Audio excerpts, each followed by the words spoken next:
Virginia Beach is a city full of beautiful trees. As a city located on the coast, we and our trees are subjected to hurricanes, nor'easters, and even waterspouts and occasional tornadoes. And, just like it can the people who live in this city, a strong storm such as these can hurt or kill our trees.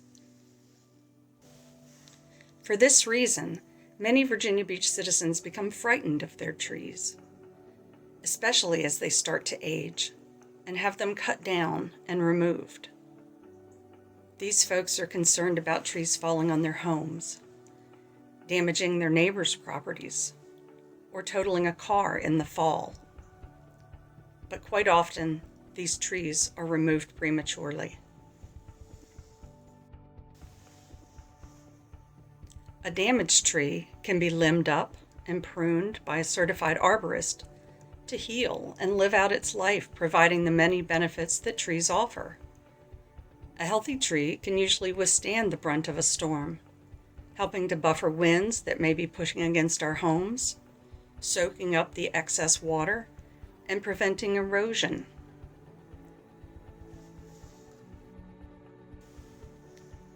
This is the story of a couple of trees whose owners allowed them to live out their lives as a part of their home. Let's meet these tree family members.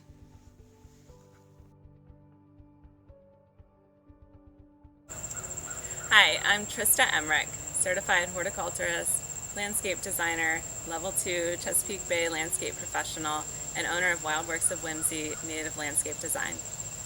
Welcome to my home here in Virginia Beach, Virginia. My husband and I moved into our house almost 6 years ago. We had 2 red oaks and a sea of turf grass in the front yard. Neither looked particularly healthy, but it was winter, so we thought we'd wait and see what happened in the spring. Neighbors told us they thought they'd been struck by lightning, or they'd had some kind of blight. Maybe they'd been topped to, quote, improve their health, which, as a landscape professional, I can say is almost never a good idea for a tree. Needless to say, they didn't look great. Morning, I'm Vince Bowers, the Pearl Business Coordinator for Lynnhaven River Now. And I'm his wife, Pamela.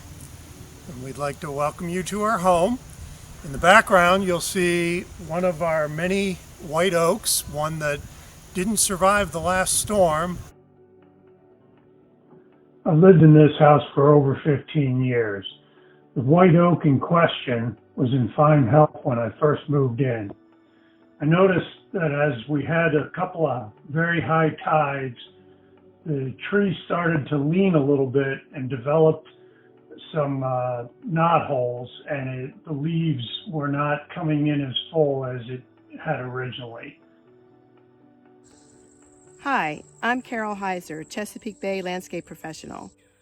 Wherever possible, I leave dead trees standing because there's a lot of wildlife like raccoons, possums, bats, owls, and many songbirds like chickadees, bluebirds, and woodpeckers. They all need hollow cavities in dead wood to make their homes and raise their young. With a background as a certified horticulturist, landscape designer, and level 2 Chesapeake Bay landscape professional, I know the significance of keeping dead or dying trees in the landscape, that they provide important habitat for so many critters, many of which we see visiting our tree every single day. It's estimated that 1/5 of all animal and plant species, or 6,000 species, depend on dead wood for their survival, whether they require it for living in it, eating it, or reproduction. Throughout the year, we see woodpeckers carving out new holes and small cavity nesters like bluebirds taking advantage of old abandoned ones. My 2-year-old loves to roll over the small branches and limbs that lay on the ground underneath to see all the worms and centipedes and other insects working to break down the material. We knew that if we could, we needed to keep these trees around.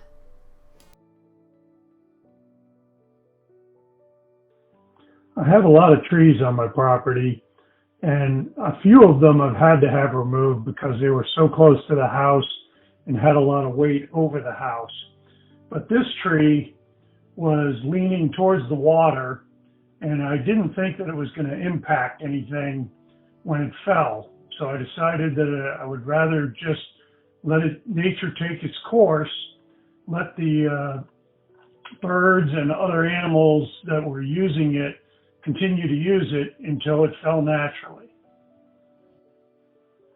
As the years went on, the health of the tree continued to decline, and it was leaning more and more towards the water. One of the branches was leaning up against a nearby pine tree, and it didn't appear to be doing any real damage to the pine tree. I have an arborist come out on a regular basis to look at all the trees, make sure that we're keeping them pruned up and as healthy as we can. And he had looked at the tree and he agreed that it was going to die, but it would fall harmlessly. So it was continuing to produce leaves until it fell. But when it did fall, the root system was obviously in decline because of being so close to the water and having so much saltwater inundation around the roots. There was virtually no root ball left.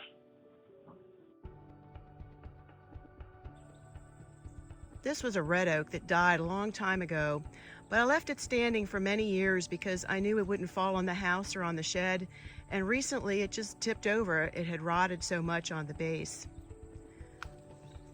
It's a wonderful way to leave all the decomposing matter on the site and recycle all those nutrients back into the soil. This is going to continue to be a great place to provide food and cover for insects and other wildlife species. Another very simple conservation technique is to leave the leaves on the ground instead of bagging them up and throwing them away. This is free fertilizer, folks. These leaves will decompose and recycle nutrients back into the soil, something that's so important to the organic matter in your yard. Because our trees were in the front yard, we knew that both the aesthetics and safety of the trees could be an issue. One tree seemed to be in especially poor condition, as it leafed out very poorly and late in the spring, and it sat right next to our driveway. So we did end up having that one removed after a couple years of watching it continue to decline. We've since replaced that one with a native white oak, which at around 20 feet tall is already attracting its own menagerie of insects and birds. For our remaining red oak, we contacted a local ISA certified arborist, specifically one certified to conduct a hazard assessment of our tree. It was decided that with some selective limbing and pruning, we could continue to safely keep our oak and let it gracefully die in place. I definitely recommend using a certified arborist to make sure the tree will fall safely, and if there's anything they can do to prune it up and keep it healthy. Once the tree was down, it did fall without damaging anything. I ended up trimming a few of the branches that were laying on top of some native grasses and native saltbush in order to maintain the health of the shoreline, but left the rest of it there to be used as a perch for a lot of birds. We have seen since yellow-crowned night herons, great egrets, great blue herons, and a kingfisher using the tree as a fishing perch out over the water. So it continues to provide habitat for all the bird life and other critters around in our backyard. Our tree's placement in the front yard gives all our neighbors a front row seat of its slow decline, and it certainly hasn't gone unnoticed. After receiving the occasional well-intended advice and tree removal companies, not certified arborists, dropping their cards at our door, we thought maybe it would be helpful to provide some education on why exactly our tree was still standing, that this was an intentional choice rather than one made out of laziness or lack of caring. So I started looking for a sign that would give the message in a simple way. I found the Cavity Conservation Initiative with a perfect $10 aluminum sign and a large printed label of wildlife tree, stating simply, this tree is saved to provide food and shelter for wildlife. The sign is especially visible from the street in the middle of winter when the tree is not looking its best. I often see neighbors walking by stop to read the sign or even step in for a photo. To my knowledge, the city has not been called yet, so I'm hoping the message is getting out. Every time we get an especially windy storm, we expect to find a branch or two underneath. From the pruning we did, we know that what remains shouldn't be a serious danger to us or property, and we've planted other things around the area that can tolerate it as well.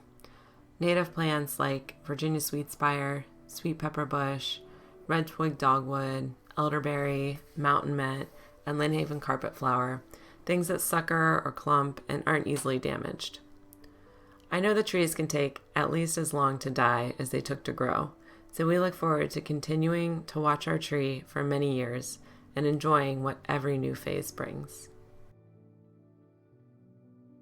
There are many simple ways that we can sustain healthy landscapes around our homes.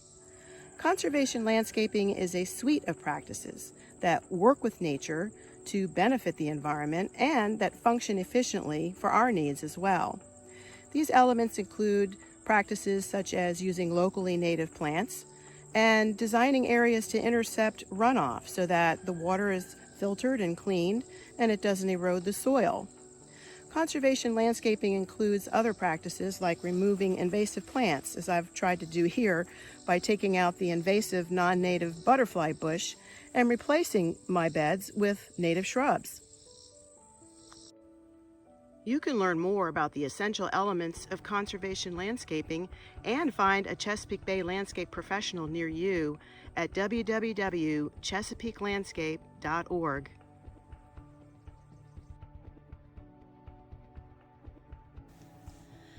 Now that you have learned the story of a few trees that were left in place to age with grace, consider allowing your tree to decline naturally.